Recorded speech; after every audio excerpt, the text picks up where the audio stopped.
গত কয়েক মাস ধরেই বাংলাভাষীদের বাংলাদেশে পুশিন করছে নরেন্দ্র মোদীর সরকার। তেমনই একজন বীরভূম জেলার বাসিন্দা সোনালী বিবি। দিল্লি পুলিশ গত ২৬ জুন তাকে আটক করে বাংলাদেশে পুশিন করেছে বলে অভিযোগ উঠেছে। বর্তমানে সোনালী বিবি ৮ মাসের অন্তঃসত্ত্বা।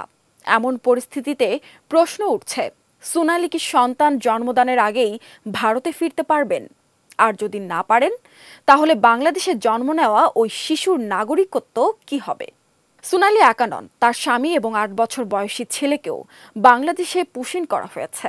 গত ২ দশক দিল্লিতে গৃহকর্মী ও আবর্জনা সংগ্রহকারী হিসেবে কাজ করে জীবিকা নির্বাহ করেছেন সোনালী ও তার স্বামী।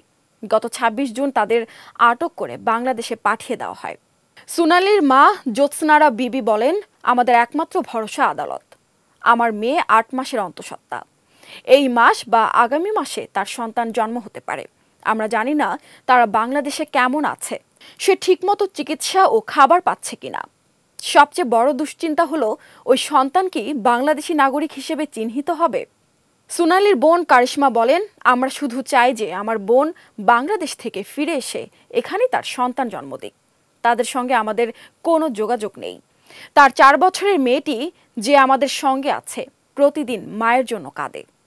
আরও সংবাদ পেতে চোখ রাখুন প্রতিদিনের বাংলাদেশের ওয়েবসাইট, ফেসবুক পেজ ও ইউটিউব চ্যানেলে। এতক্ষণ সঙ্গে থাকার জন্য ধন্যবাদ।